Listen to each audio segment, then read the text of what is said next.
Kasangana ka wulikajɔw ye ka ɲɛsin farancɛlafanga dɛmɛni baaraw ma. Mouvement Mali Espoir ye bɛn ni kelenya taama dɔ labɛn ka ɲɛsin cɛncɛnkan jamana 3 ma minnu y'u tɛgɛ di ɲɔgɔn ma n'o ye Burkina Faso, Mali ani Niger ye. Taama in bɛna kɛ mouvement tɔnden dɔ fɛ n'a tɔgɔ ye Sekou Sala Tapili, dɔw b'a wele les marcheurs des femmes.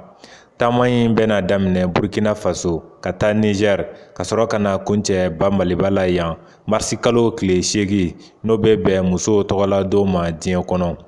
Kunu juma janvier kalo tile 5 san 2024 Mouvement Mali Espoir tɔndenw ye Sekou Sala bilasirali lajɛ kɛnɛ sigi u yɛrɛ jabala la ACI 2000 kɔnɔ ka sɔrɔ k'u sɛnsɛn ka monument bujiba sɛgɛrɛ walasa ka taamakɛla bilasira. N b'a ɲini Mouvement Mali Espoir cɛden bɛɛ lajɛlen fɛ président Abdoulaye Kebe sababu la ni a ma yana sɔrɔ k'a yira k'a fɔ monsieur Sekou Sala Tapili a bɛna sira ta n'o ye marche ye n'a bɛ damina Burkina Faso a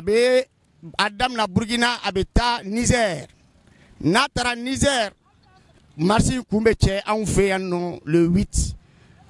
n'o ye le 8 mars ye musow ka fêtiba ye yɛrɛma hɔrɔnya kɛnɛ kan. An b'a ɲini Mouvement Mali Espoir cɛden ani muso di bɛɛ fɛ a kana Sekou Tapili kana an sɔrɔ hɛrɛ la yan an ka a fêter ɲɔgɔn fɛ hɛrɛ la. An baden n'an sinji minnu fana bɛ yen n'a bɛ taa yen dugu la n'o ye Mouvement Burkina Espoir ye la princesse et Niger Espoir la guerrière Adjara vraiment u k'u wakili don a la. An bɛ fɛn mun na n'o ye l'AES ye vraiment o de bɛ an hakili la ka 3 présidents ninnu k'u hakilina ka soutenir son excellence Assimi Goïta, son excellence Ibrahim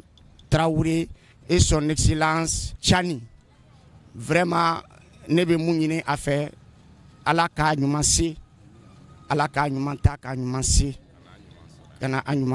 Sekou Sala Tapili bɛna ni jamana 3 bɛɛ don ɲɔgɔn na a sen na a yɛrɛ ka fɔ la taama in bɛ i n'a fɔ Alasɔn de ale bolo fɛn o fɛn san 18 ye a bɛ bɔ a baara la. Ka bɛn ani kelenya taama de daminɛ donc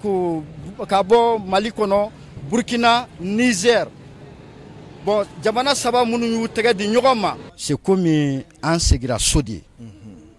Mali Burkina Niger nunu ye fa kelen ba kelenw de ye n'a fɔra ko baarakɛlaw y'u tɛgɛ di ɲɔgɔn ma bon ni i yɛrɛ ye fasoden ɲuman ye bɛɛ n'i ka faso jɔcogo de don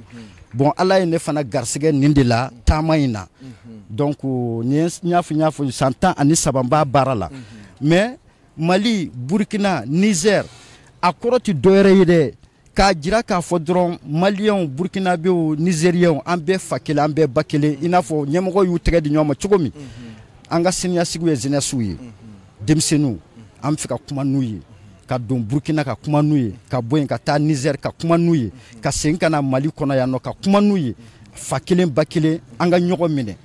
ko l'union fait la force ni Ala ka jɛ ye an b'a kɛ sen na de voilà donc i n'a fɔ n y'a f'i ye cogo min bon Ala y'a kɛnɛya di yan nɔ donc a m'a di yan gansan ne yɛrɛ n sɔmin'a la quoi n bɛ baara in kɛ n b'a bɛɛ kɛ n sen na ni n sɛgɛnna yɔrɔ mun na n b'i si yen nɔ ou bien ni n siyɔrɔ sera wagati mun na n bɛ si yen donc i n'a fɔ dɔn don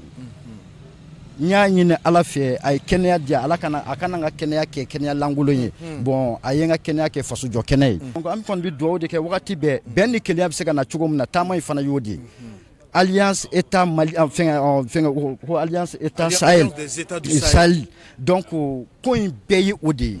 an ka fara ɲɔgɔn kan a ka fisa an ka fara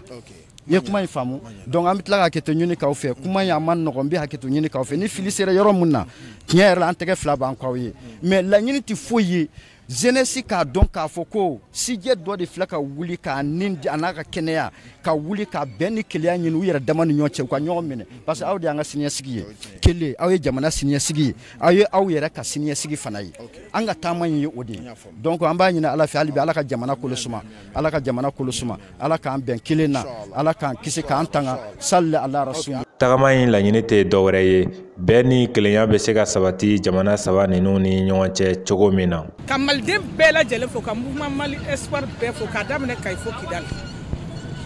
Tiɲɛ na Tapile nana fara an kan. Anw ye mouvement ye an bɛ ka transition dɛmɛ. K'a bɛna seko kɛ ale se ye tɔgɔma de ye. K'a bɛna tɔgɔma k'a yira cɛba saba ninnu na k'a bɛ k'u dɛmɛ nin y'ale ka initiative ye. An nalen don a bilasira komi su kora kuma tɛna janya. N tɔw bɛ yan nɔ olu bɛna kuma président ka cikan fana bɛ yan n'o ye Ablaye Kebe an ma yan sɔrɔ ne bɛ bɔ kuma la an b'a fo k'a bilasira nin ka aw ni wula ne ka kuma tɛ caya Tapili nana ka na fara an kan mouvement Mali Espoir k'a diyara an ye an nisɔndiyalen don wulada in na an sewalen don a yɛrɛ nana an sɛgɛrɛ a diyara an ye an b'a fo o la an bɛ dugawu k'a ye Ala ka taa ni ka segin nɔgɔya ni Ala sɔnna ma nin y'a ta to an bɛ k'a bilasira n'a bɛ segin don min na a tɛ dogo Mali kɔnɔna Mali kɔ kan a tɛ dogo mɔgɔ si la parce que o don an bɛna jama de bɔ commune bɛɛ bɛ jamaba labɔ an bɛ bɔ k'a kunbɛn k'a fana yira la a taara baara min na an y'a don a ye o don an fana b'o yira la ni Ala sɔnna ma Ala ka nin ɲɔgɔn kɛnɛ caman yira n na. Ne tɔgɔ ko Nɛnɛ Sise ne ye mouvement Mali Espoir tɔnden ye an bɛ nisidɔnya kɛnɛ dɔ fana ka bi Tapili ka tagali kɛnɛ an b'a ɲini Ala fɛ k'a ɲini kira fɛ a ɲuman bɔra yan cogo min na ka ɲuman ka se a wulila ka mission min daminɛ ka se ka mission accompli ka tila ka segin ka na an yɛrɛ sɔrɔ yan yala bi an yi kalifa Ala ma Ala min tɛ kalifa tiɲɛ ɲuman taga ɲuman segin. N b'a ɲini Ala fɛ jamana Ala k'a jɔ an ye k'an fara jɔbaw kan Ala kan'an kɛ tiɲɛnikɛla ye k'an kisi u tɔɔrɔ ma Ala k'an don da kelen k'an bɔ da kelen ciba kanu a bonya n'a barika sɔrɔ an bɛ juma wula de la n b'a ɲini Ala fɛ Ala k'a kɛ juma in yɛrɛ don kosɔn salli ala rasul